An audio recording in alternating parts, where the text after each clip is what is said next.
കാണുന്ന പെണ്ണുണ്ടല്ലോ, ഇവള് വൈറലായിട്ടിരിക്കുന്ന സമയത്താണ് ലാസ്റ്റായിട്ട് നമ്മളെല്ലാവരും മീറ്റ് ചെയ്തിട്ടുണ്ടായിരുന്നത്. മക്കളും പേരക്കുട്ടികളും മരുമക്കളൊക്കെ ആയിട്ട് എല്ലാവരും മീറ്റ് ചെയ്തിട്ടുണ്ടായിരുന്നത്. So it's been 3 years. അങ്ങനെ 3 വർഷത്തിന് ശേഷം അളിയന്മാരെല്ലാവരും ഒന്നിച്ച് നാട്ടിലോട്ട് വരികയാണ്, ഇത്താത്താരൊക്കെ വരിക എന്ന് പറഞ്ഞപ്പോൾ വി വർ സോ എക്സൈറ്റഡ്. നമ്മൾ റിസോർട്ട് സ്റ്റേ ഒക്കെ പ്ലാൻ ചെയ്തിട്ടുണ്ടായിരുന്നു. ബട്ട് അൺഫോർച്ചുനേറ്റ്ലി കല്യാണം പരിപാടികൾ എന്നൊക്കെ പറഞ്ഞിട്ട് nothing happens. But still we plan A dinner together. അതും ഗൂഗിൾ മാപ്പ് ഞങ്ങളെ ചതിച്ച്. എന്തുണ്ടായെന്ന് വെച്ചാൽ നമ്മളൊരു ഹോട്ടലിലായിരുന്നു ഡിന്നർ പ്ലാൻ ചെയ്തിട്ടുണ്ടായിരുന്നത്. വീട്ടിലെത്തിയിട്ട് 3 കാറിലായിട്ടായിരുന്നു നമ്മൾ അങ്ങോട്ട് പോയത്. അങ്ങനെ ആദ്യത്തെ കാറെത്തി, രണ്ടാമത്തെ കാറെത്തി, മൂന്നാമത്തെ കാറ് കാണുന്നില്ല. അങ്ങനെ നമ്മൾ ഉമ്മാനെ വിളിച്ചു. ഉമ്മ, ഉപ്പ, എല്ലാ മക്കളും അതിലായിരുന്നു.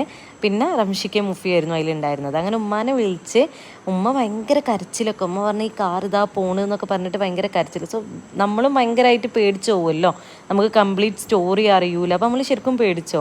അപ്പോൾ ഇത് ശരിക്കും നടക്കുന്നത് 100 മീറ്റർ ഡിസ്റ്റൻസ് ഫ്രം ഹോട്ടൽ, അത്ര ഡിസ്റ്റൻസേ ഉള്ളൂ.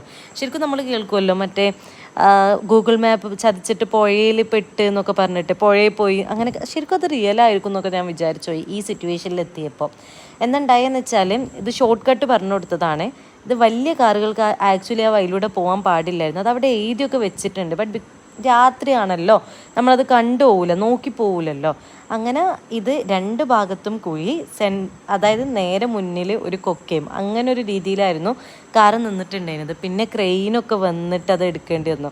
ബട്ട് ആർക്കും ഒന്നും സംഭവിക്കാത്തതുകൊണ്ട് we were talking about the story, എങ്ങനെ ക്രെയിൻ എടുത്തത് എന്നുണ്ടായത്. അൽഹംദുലില്ലാ.